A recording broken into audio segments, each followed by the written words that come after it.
want a war, you're gonna get one. Now get the guns, the drugs from my generation. I'll take the fall, the saints, and across the nation. And it's a sex, the gods, the fakes, the fraud, they're messing with me. Come on, come on, come on, let's get it out. Move to the music, play that fucking music. Live through my music, yeah.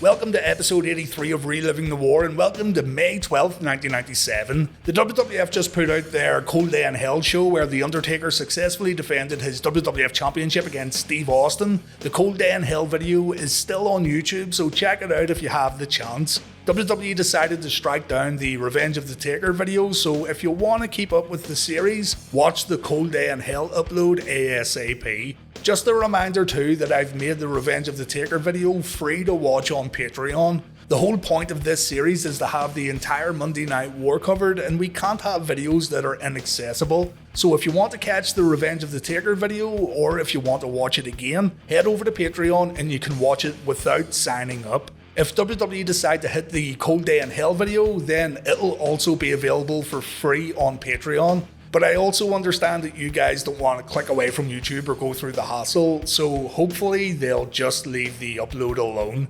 The NBA playoffs are still taking time away from WCW Nitro. Without commercials, Nitro was only 45 minutes long this week, so this'll be another WWF heavy episode of Reliving the War. Raw is live tonight from Newark, Delaware, while Nitro comes live from Baltimore, Maryland. So, before the family comes over, before you open up your presents from Santa Claus, and before you destroy your Christmas dinner, sit back and enjoy another episode of Reliving the War. Raw starts off with a recap of the Cold Day in Hell main event, and afterwards the WWF show off their new television signature where they call themselves the worldwide leader in sports entertainment. We go to the arena and we start off with another Hart Foundation promo, and I am not complaining. It's an absolute joy for me to watch this all again. From his wheelchair, Bret starts the promo off with a great few lines. The Hitman says, "I've surrounded myself with the best that the World Wrestling Federation has to offer. I would take these men into the mouth of hell to fight the devil. I would trust these men to breathe for me and to pump my blood with their hearts."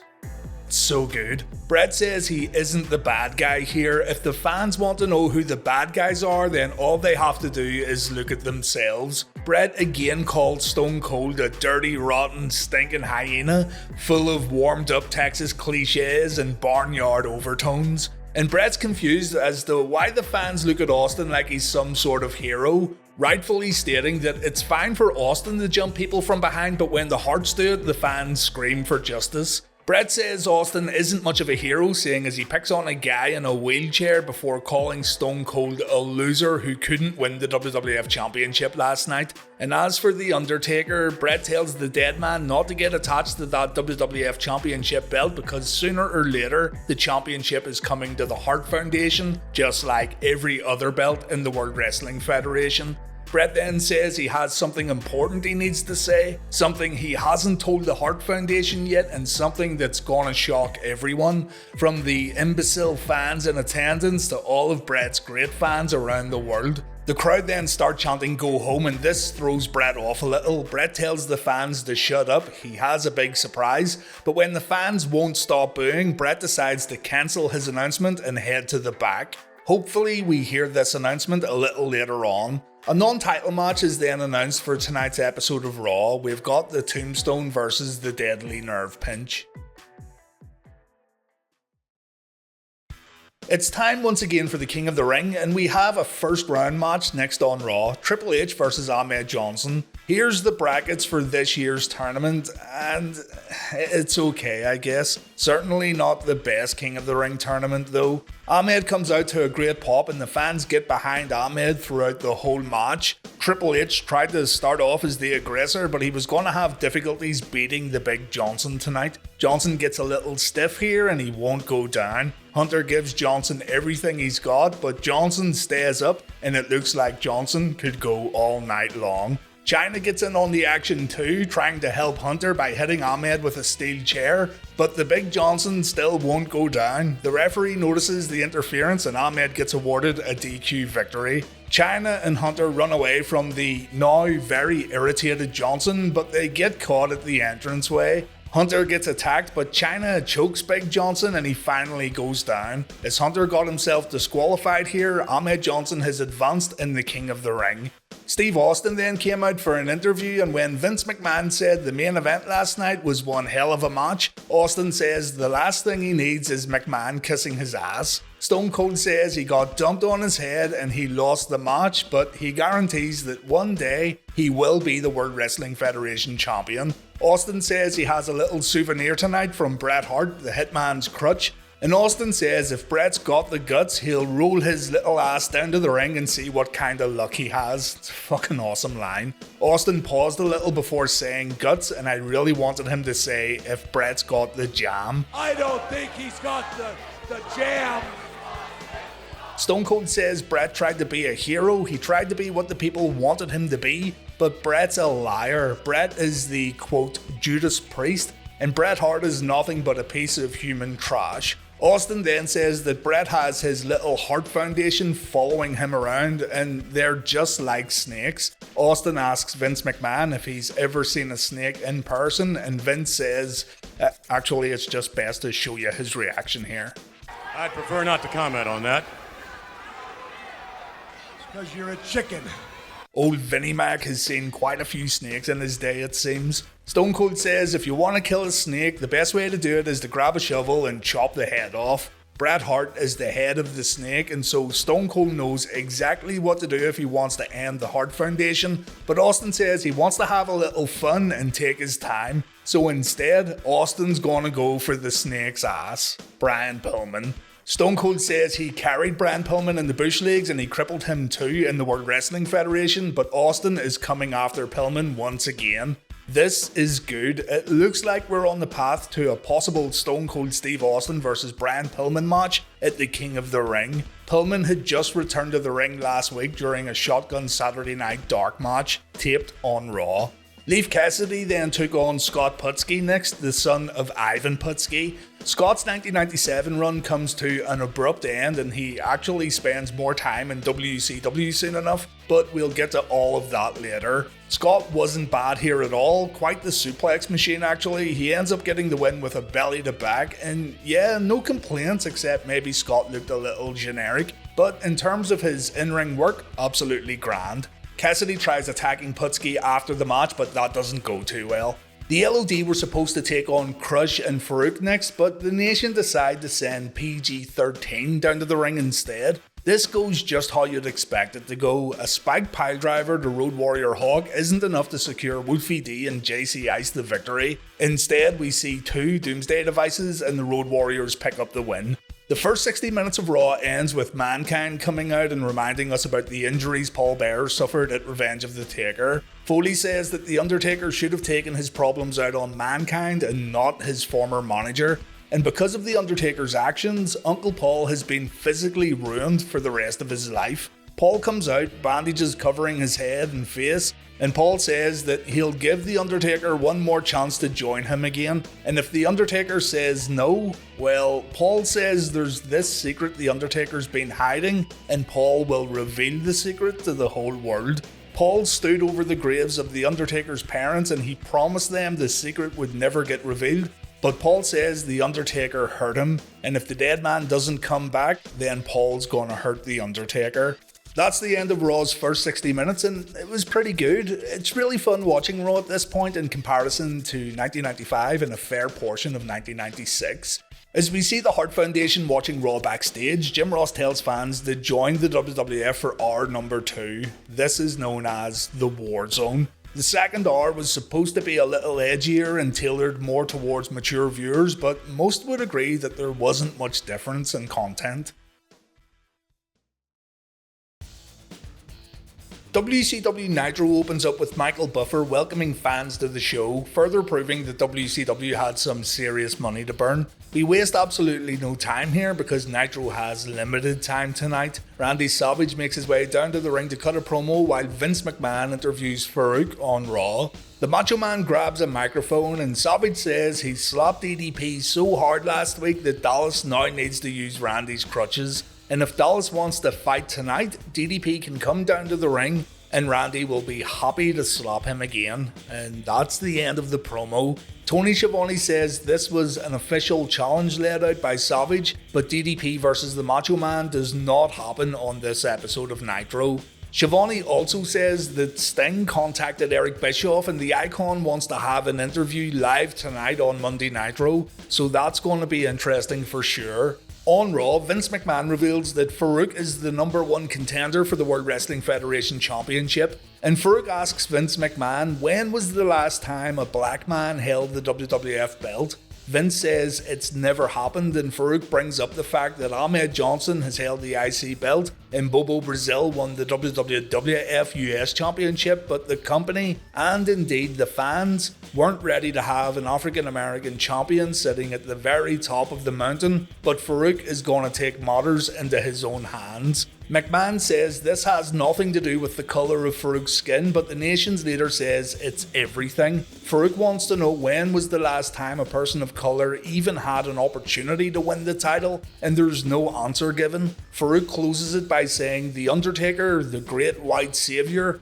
is a dead man at the King of the Ring. He says there's a kid somewhere watching Faarooq on TV feeling the same pain and anger that Faarooq feels, and Faarooq says he'll get the job done by any means necessary. Extremely effective work here, and I'm sure people will have an issue with race being used in a wrestling angle, but I thought Faarooq done a good job. His motivations are crystal clear, and he put Vince McMahon and the WWF on the spot. Taker versus Faarooq sounds like an odd but interesting King of the Ring main event match.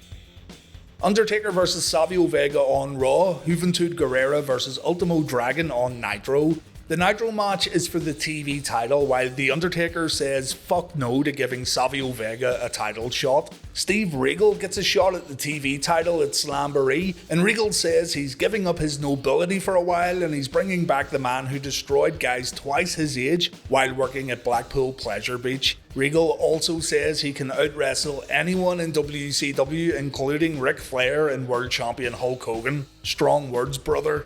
A springboard crossbody followed by a head scissors sends Dragon to the outside. Juvi lets Dragon back into the ring and we see the kick combo. Dragon then performs his backbreaker rack and Juvi finds himself in a sleeper. Juvi's then able to counter a float over DDT with a Northern Lights suplex, and this one has been absolutely non-stop from the opening bell. Guerrera counters a German suplex, but he takes a powerbomb for his trouble. Juvi dodges a top rope moonsault, but a lion salt from Dragon finds its target. Both men try to get the win with pinfall attempts, and when neither is successful, they take the fight to the corner where Guerrera ends up getting rocked with a superplex. Both men tumble out of the ring and Sonny Ono causes some problems for Guerrera. Dragon takes advantage here by kicking Guerrera on the shoulder, and Sonny Ono lands a nice spinning kick afterwards. We see the Dragon Steiner, we see the Dragon Sleeper, and Juvi has no choice but to tap out. An excellent opening match from WCW Nitro here, and absolutely everything was on point. Good work, lads. The Raw match feels very predictable as the nation surround the ring. The match gets underway during a commercial break, and when we come back, The Undertaker softens up Savio's shoulder and we see old school. Savio then hits Undertaker with a back elbow in the corner. He throws a few right hands, but The Undertaker puts Savio back on the mat with a big boot. The Nation comes into play next when D'Lo grabs The Undertaker's foot and Savio takes advantage with a chop block. Vega then picks up where Steve Austin left off and he targets The Undertaker's knee, and when he gets through with that, he chokes The Undertaker with the dead man's own hair. That's pretty unique. A big snapmare puts an end to Savio's attack, but going after the knee once again slows the WWF Champion down.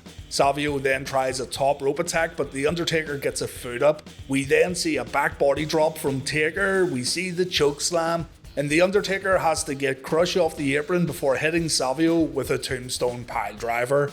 No nerve pinches in this match. Savio didn't have the jam. The Nation then hit the ring as Savio gets covered and the match ends in a disqualification. The Nation attack The Undertaker, and every time the champ tries to sit up, he gets attacked again. Faarooq whips The Undertaker with Savio's belt before grabbing the WWF Championship and holding it up in the air. The crowd boos as Faarooq throws the belt down before leaving the ring.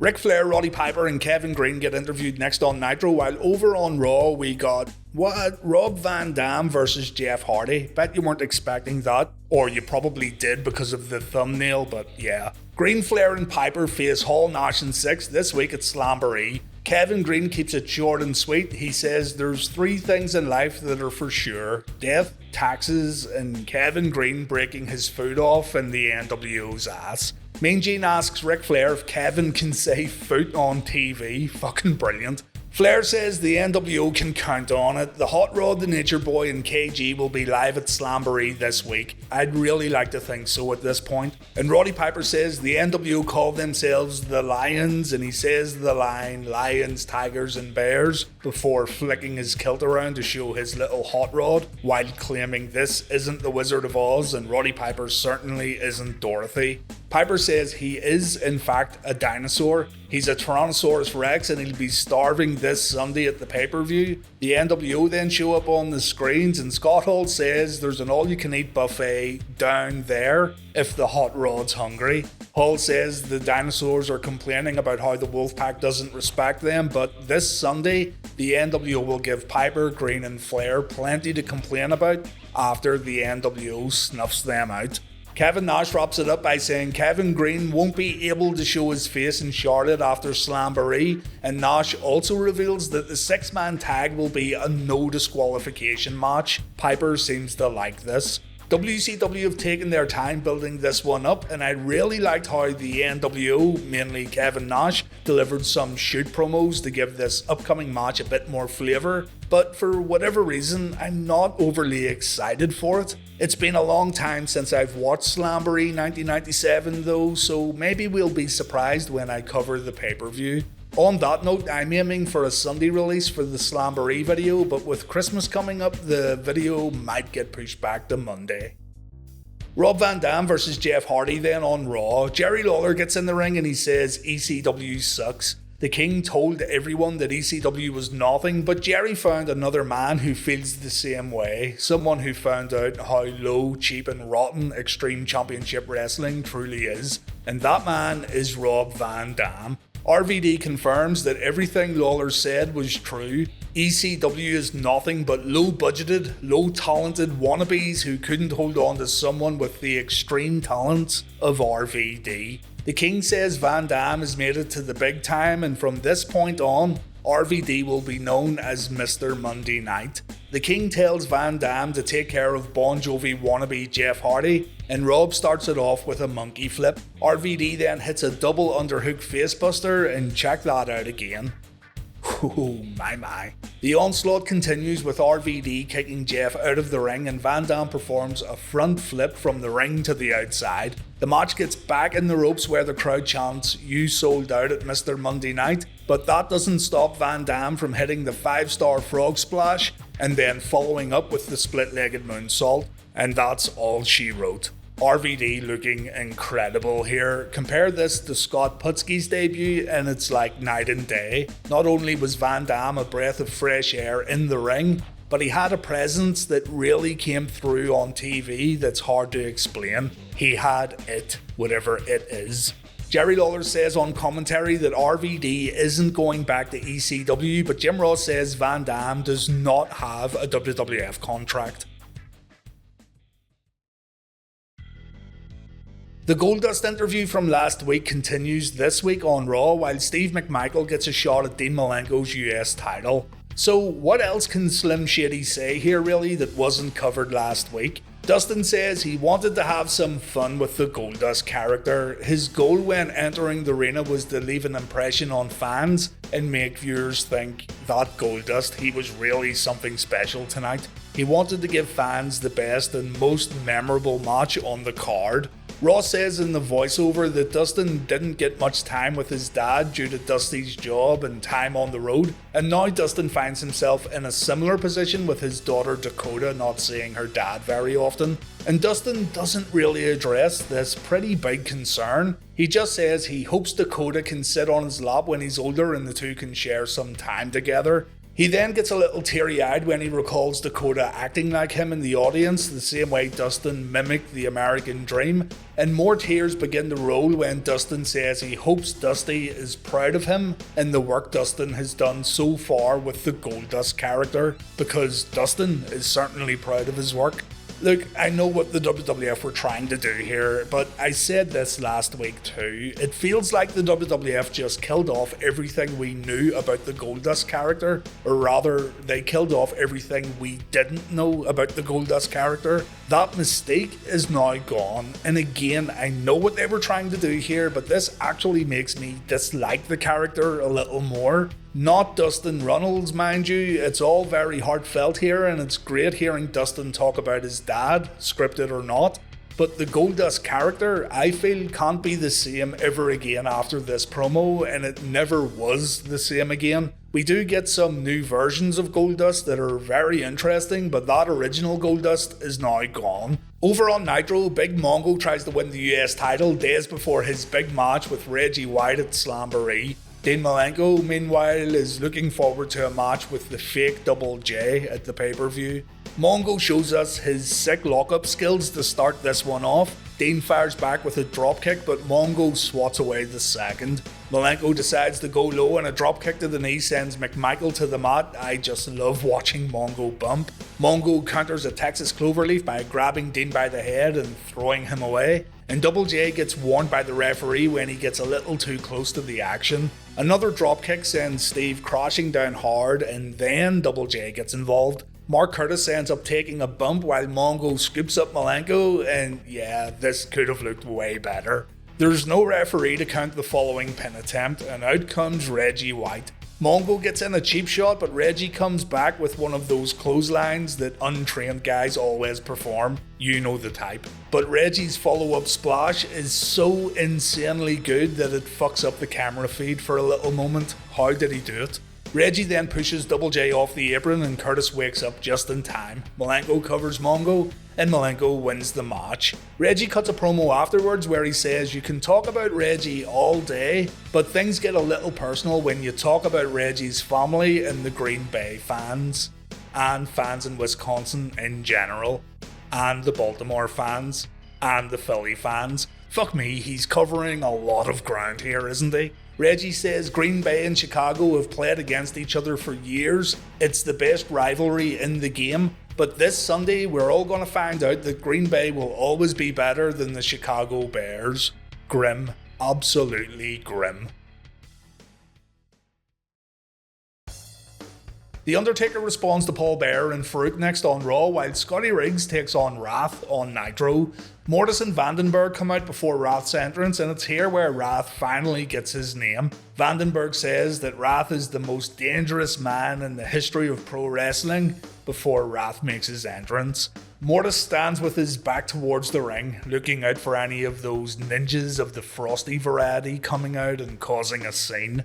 So this is Brian Clark's WCW debut match and his first match since early 1996. He disappeared from the World Wrestling Federation in August of 95. Wrath starts it off by overpowering Riggs. Riggs tries to reply with a few dropkicks, but Wrath stays on his feet and he delivers a tilt-a-whirl backbreaker. We then see the death penalty and it's all over. Wrath destroys Scotty Riggs in his debut WCW match. The lights dim in the arena, lasers shoot out from the entranceway, snow begins to fall. This can only mean one thing. Chili Chode Glacier shows up and he just stands at the entranceway, trying to look all hard.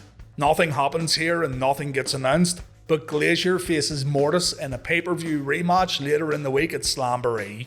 On Raw, The Undertaker cuts a promo on the Titantron, and The Undertaker sends a message to Paul Bearer. He says events happened on the dark side that are better off never seeing the light of day, and Taker just leaves it at that. As for Faarooq, The Undertaker isn't worried about the attack earlier on. The Phenom says he wins matches with his mental state, not his physical state, and the dead man will go to the Vault of Souls and unleash a demon to help him do battle with the nation. That sounds interesting. If you take this literally, it sounds like The Undertaker is going to bring backup for the Faarooq match, but nothing comes of this either, so don't take it literally.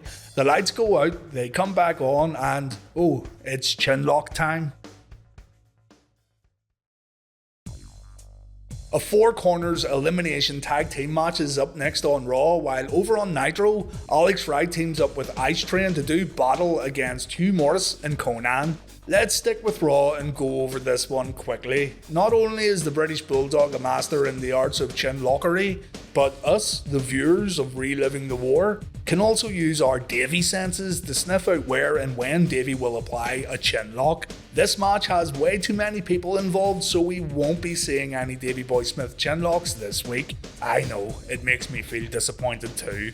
Headbangers versus Owen and Davy versus Furnace and LaFawn versus the new Blackjacks. Barry Windham eliminates Furnace and LaFawn when LaFawn runs into his partner before eating a lariat. During the commercial break, Furnace and LaFawn helped the Headbangers eliminate the Blackjacks, so it quickly turned into a normal tag team match featuring Owen and Davy versus the Headbangers.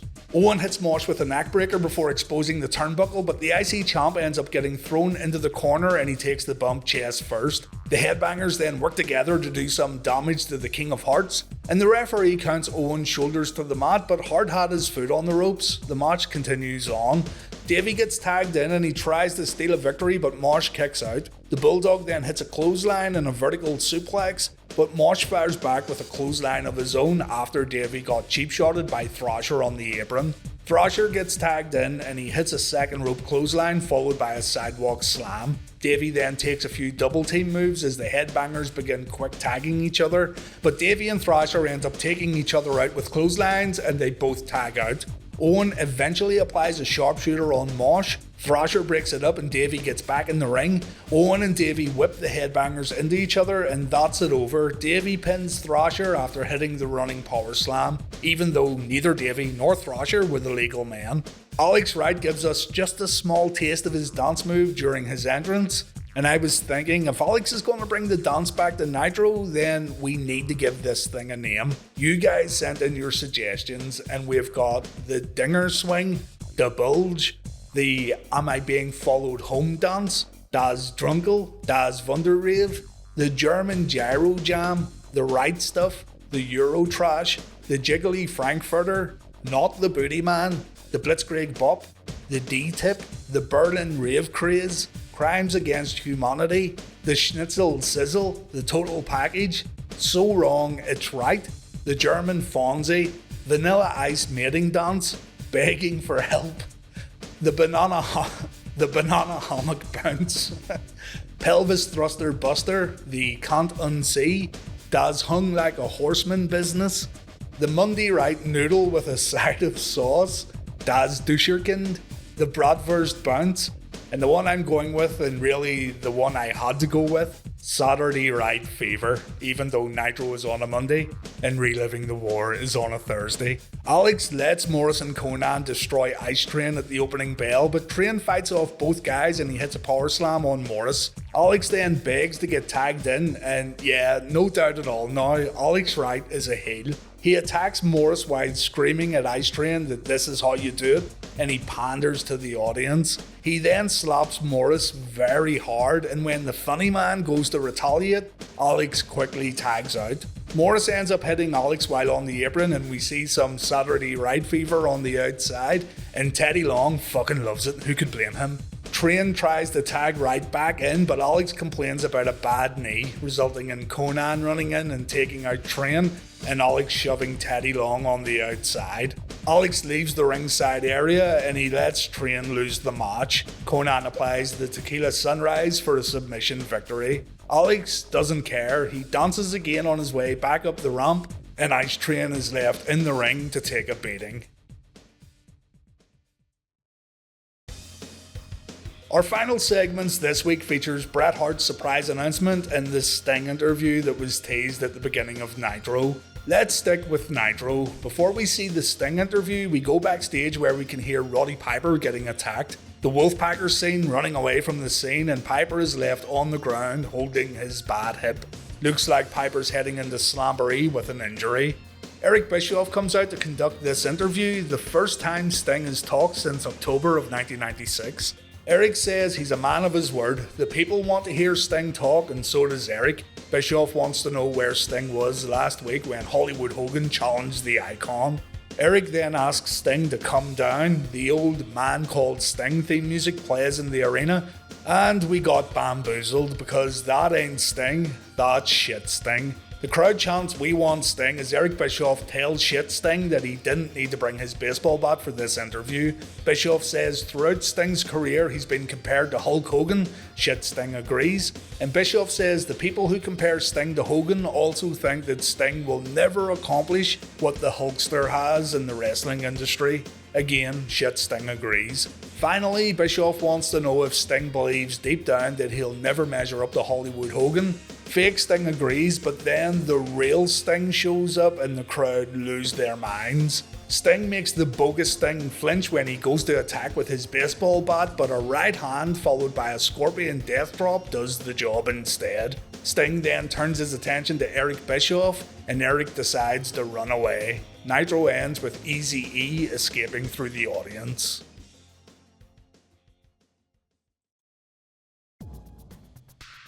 Bret Hart sends the Hart Foundation backstage for this promo. Owen shows a lot of concern while Davey Boy Smith tries to take out members of the audience with Bret's sniper crutch. Guys, we didn't know what we had with the British Bulldog. Bret then calls out Shawn Michaels. The hitman says he knows Shawn's listening to every word he says. He knows Shawn can hear him. And the commentators wonder what the hell Bret's thinking here, seeing as the hitman is in a wheelchair and he's all alone. So is this the surprise? A confrontation with Shawn Michaels? Bret says there was a time when he couldn't stand Shawn, but nowadays Bret just flat out hates HBK's guts, and Shawn makes Bret sick. Shawn takes his jacket off and Bret says this symbolizes Shawn's career. He's hot and he's cold. He's hot and he's cold. 1 minute HBK's hot and the next minute he's not. Don't hold back there at all, hitman.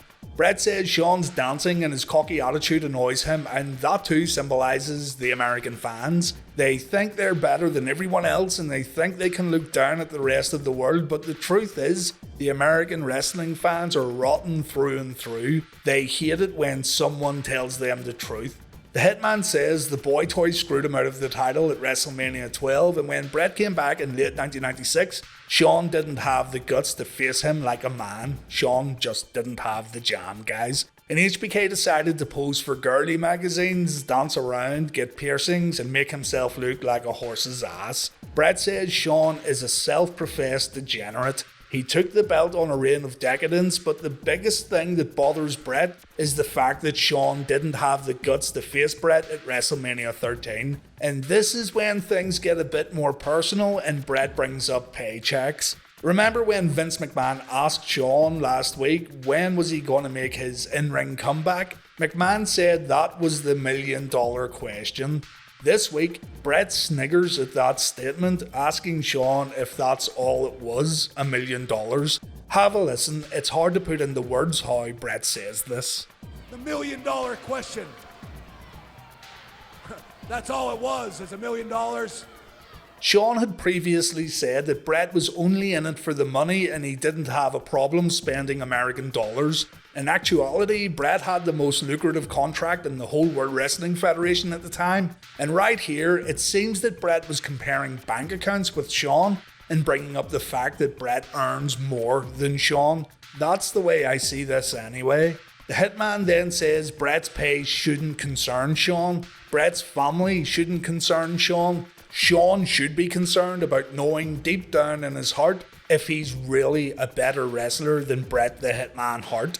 And this, ladies and gentlemen, is when Raw goes off the air. The show ended with Shawn standing there taking nothing but abuse from Bret, and Shawn was absolutely livid backstage. In the Bret and Shawn rivalries interview, HBK brings this up, saying that certain boys in the back were asking Shawn how could he stand for this and how could he let Bret get away with this, seemingly stirring the pot.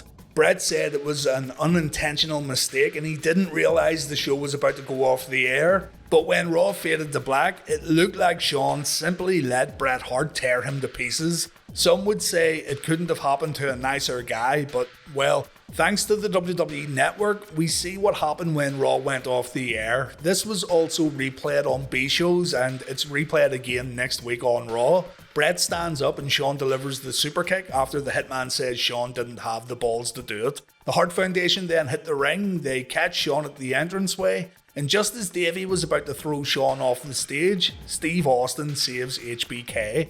This is all pretty important stuff. Shawn hitting the super kick on Bret was very noteworthy and it looked great too. And Steve Austin saving Shawn when HBK had done the same for Stone Cold previously plays into the rough relationship the Rattlesnake currently has with Michaels.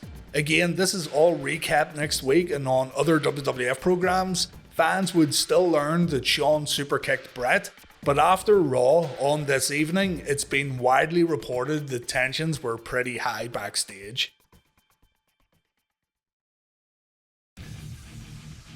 I enjoyed both Raw and Nitro this week. We have seen better from both sides, but still two enjoyable wrestling shows, with Raw being my favourite. Raw wins this week's Reliving the War, and it's mainly thanks to the Bret Hart stuff again and the Rob Van Dam match. That was a nice surprise back in 1997, and it's still fun to watch today. We now have Raw on 35 points, Nitro has 37, and we've had 11 ties. The TV ratings this week saw Nitro win once again, a 3.2 over Raw's 2.8. Next up we have Slamboree, but because of the holiday break it might be a day or two late. If I find time to put it together then it will be available on Sunday. Things are getting back to normal here thankfully, so the channel will more or less get back on track in the new year, but there will be another few videos on the channel before we close out 2021. I hope you guys have a great Christmas break. Thank you for watching Reliving the War all year and joining me on this journey through the glory days. And I'll see you all very soon for the Slamboree video. Take care.